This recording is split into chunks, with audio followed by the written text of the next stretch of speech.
I think I am love. What's going on, everybody? You know who I am. I am Nate the lawyer. Let me make sure I mute the YouTube stream, so it doesn't be screaming in at me when I go through here. This says I am live. What's going on, everybody? Secret Squirrel. I have a red Draper. You're funny, Squirrel. You're funny, Secret Squirrel.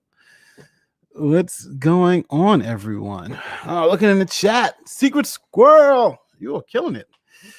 SCP possibly. Daniel. Hey, what's going on? Uncivil law. Yeah, the tax thing is hyped.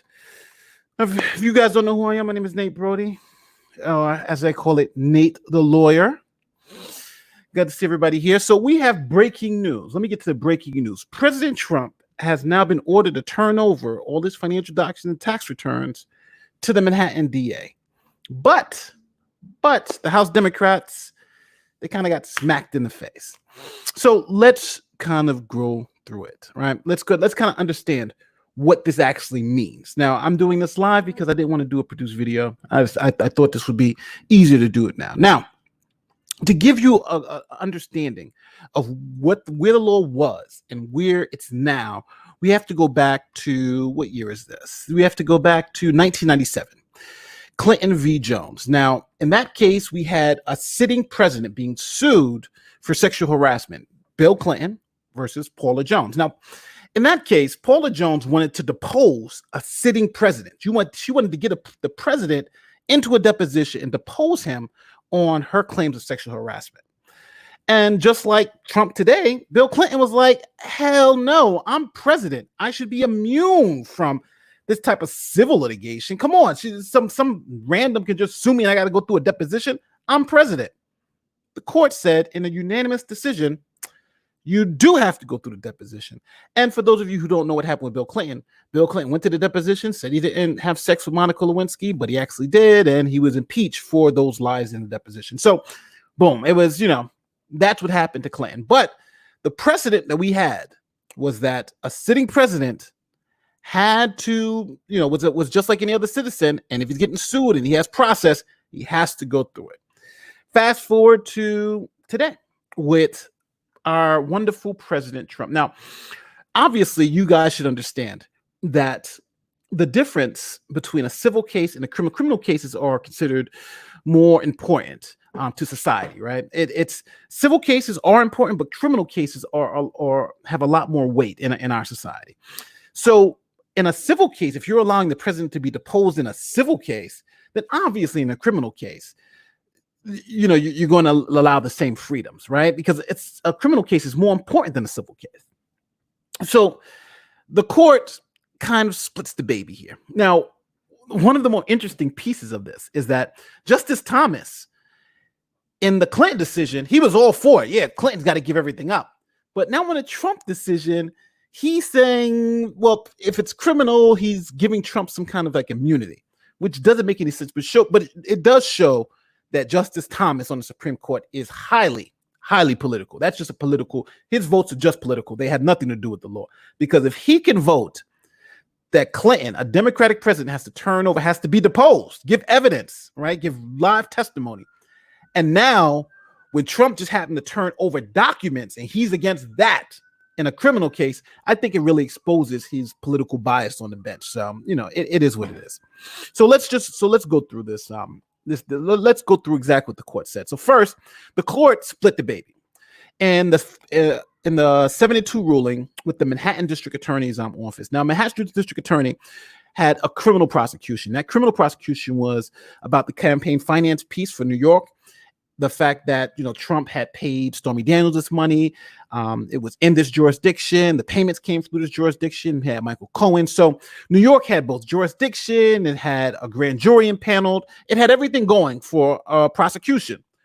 Just needed those records, the financial records. So the court more or less said, okay, Paula Jones case. We said in the civil case, the president had to turn over documents and actually give testimony. This is a criminal case. The same. So they passed it back saying, yes, Trump has to turn over the documents. That makes sense in regards to the Paula Jones situation. But House Democrats were slapped in the face. Now, this is the reason why. The House Democrats, they kind of made the same argument that, this is serious. We have the authority to get the tax returns. We will have it. But I've always found when you're practicing law, wherever you give the other side an ability to, how do I want to coach this, to define a term or to give them any wiggle room, they'll take it. And in this particular case, the wiggle room the Trump administration had was this legislative purpose, right? What is the legislative purpose? So Schiff and the Democrats are kind of saying, well, this is kind of criminal, but it's kind of legislative purpose. So in making their arguments in front of the Supreme Court, they moved away from the Paula Jones precedent. They argued more on, here's the statute, here's the law, we have the right, separation of powers. And the court, in a 7-2 ruling also, sent it back and didn't kill the Democrats' request, but said that they have to more or less explain why they want it. They can't just say we want his tax returns and just get it and claim that they are that they have the right. They have to actually give a legitimate purpose on why they want these documents, right? They have to give some legislative purpose. The court didn't really explain what the legislative purpose would be, but that they had to flush it out, and they sent it back. And most people are saying they punted it, but they sent it back so they can flush out what those are. So it more or less killed the case, because if Trump loses in November, it's done. So, the House Democrats wanting those documents, that's more or less moot, and that's a total win for Trump, right? They got to go through the whole legal process again. By November, it's over, right? Trump has beat the Democrats on that, but Trump has not beaten the Democrats, but Trump has not beaten the Manhattan DA. Now, two things with the Manhattan DA's office. They've now got a court order giving them the records, so they are probably going to get them. But will you see those records? Will you see the tax returns? Probably not, because don't forget, grand jury proceedings are secret. And the only time you can kind of let this stuff out is if you actually indict or if you actually bring charges. And they're just in the midst of this process. So will they leak from the grand jury? Possibly. But it's very rare that anything leaks out of the grand jury, because it's highly illegal.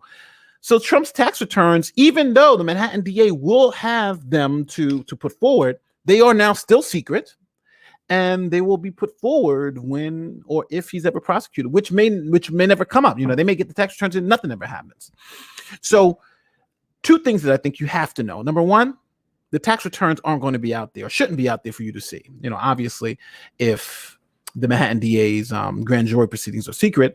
And two, the House Democrats, they have to come up with more than we just want the tax returns. Question from Damian Red Mage. How do you think Kanye West running will affect the election? I think let's talk about Kanye West. Kanye's just too late. He's missed the ballot on many states. I think it's just political stunt. At this point in time, I think in most states, you have to actually have registered for the primary before you can register as a third party. So a lot of times people, for the primaries, when the primaries are done, then you can't have additional candidates jump into the race after that as third parties. And the reason why is that's a protection for both the Democrat and Republican candidates, where you get the primaries done, and then after, if you get a third party candidate that jumps in after that, then that could hurt, let's say, the Republican candidate or Democratic candidate. So most states won't allow him on the ballot. So Kanye West is just doing this. Fiona Robinson says, Nate the lawyer, unless Cy Vance moves very fast, Trump is toast. If charges aren't brought, let me put it on screen. If charges aren't brought until November, then even if he resigns today, Pence can't pardon. Well, Pence can never pardon, no one can ever pardon, because they be state charges. So the governor can pardon, but I don't think him and Comar are two good friends. Here's my man, Uncivil Law. SCOTUS ruled on the Congress request this morning. Yeah, they ruled on the Congress request and the Manhattan DA. But remember, these are two different things, because the court kind of, I think, was forced to stay with the president. I think the court was forced to stay with the precedent under the Manhattan DA's case, right? I think you had a civil case, you had Paula Jones, you had the same people on the court. Thomas voted to give Paula Jones to have a sitting president give testimony. That's as intrusive as evidence you can give. They made him do it, and now Thomas can't. But on the back end, the court now would essentially be overruling that particular case, because in a criminal context, which is more serious, and the government has more authority, you're saying that you can't just get his tax returns. That doesn't make any sense. So Congress has made it.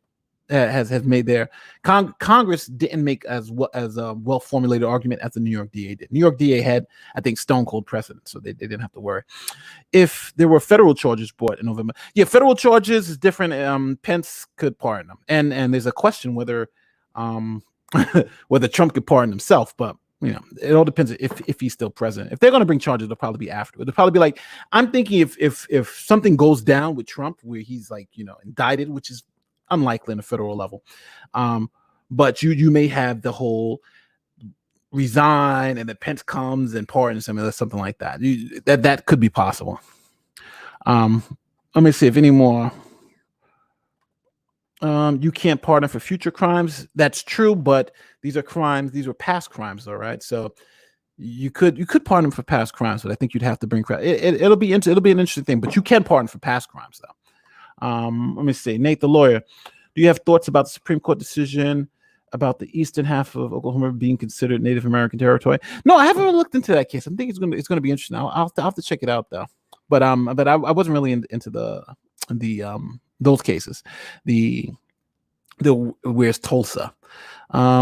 Richardson, Randolph. Nate, the lawyer, do you think Trump not considered running for under the pressure? No, I think Trump will run for re-election for two reasons. Number one, it'll keep him immune from prosecution, right? As long as he's president, he can't be prosecuted, more or less. Even at the state level, he's got sovereign immunity while he's president. So, if you're looking at, I honestly believe Trump has committed many crimes.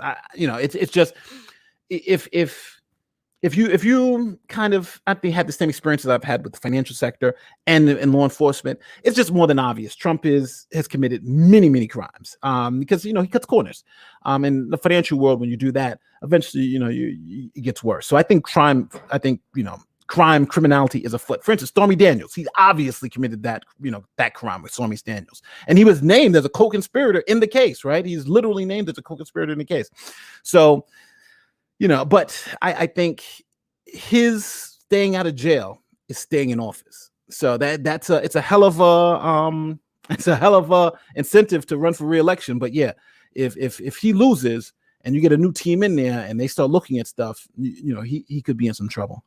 But you can pardon for any past crimes. Ford gave Nixon a global pardon. Yeah, that's what he did for all his stuff that he supposedly did, which is he was a good number two. He's a good number two. Nate, the lawyer, isn't a pardon from a president also an official admission of guilt? And also, does that reinforce the state prosecution? Does that reinforce state level prosecutions? Well, the federal pardon doesn't do anything for state prosecutions. They're separate sovereigns. But there is an admission of guilt for a pardon, but it more or less erases it from the record. So it's like, yeah, I'm guilty, but I've been pardoned, so it's like it never existed, right? So I think most people would take that trade off, unless you have some real serious But I would take that trade off. Say I'll give you the pardon, it's admission of guilt, but you're free, and it's like it never happened, right? It's like it's expunged from your record. You won't even be considered a convicted criminal anymore. I'll take that bet. However, the way he handled COVID-19, BLM, his chances of being reelected are slim. Possibly. But again, don't forget, he's got, the Russian government-backed help. He's got, I think people who are counting Trump out now are just counting him out way too early. They did this with Hillary Clinton. It's like people don't learn. Like Hillary Clinton was the presumptive president. And you remember, we woke up the next morning with President Donald Trump. So, Biden's won nothing yet. Trump has lost nothing yet. Let's wait till November. Cast your vote, and then we'll see what happens the next day. Let me say Randolph Richardson, Nate the lawyer. A pardon is more like you did your time which has no time, which was no time at all. Yeah, simple enough. Let me see. Fiona Robinson. They talking to Fiona. Fiona, they love you. Let me see. What is the admission of his co-conspirators? Let me see. What does the admission of his co-conspirators? Well, Michael Cohen, when he was pleading guilty in federal court, said that he was doing it on behalf of orders from, a candidate for federal office, and his only client was President Donald Trump, who was a candidate for federal office, and he paid Stormy Daniels the money to keep her quiet, which was a violation of campaign finance law. So his co-conspirator, so he named Trump as a co-conspirator in his plea, his allocution, his plea agreement. So Trump is technically a co-conspirator, but again, Trump can't be prosecuted while he's president because of the sovereign immunity statute. Because of sovereign immunity at his level. Trump is the chief executive, so he would essentially be prosecuting himself. That's why the Justice Department has come out with the opinion that a sitting president can't be charged with federal crimes, can't be indicted, can't be charged. And that's because he would essentially be prosecuting himself, because he is the chief law enforcement officer.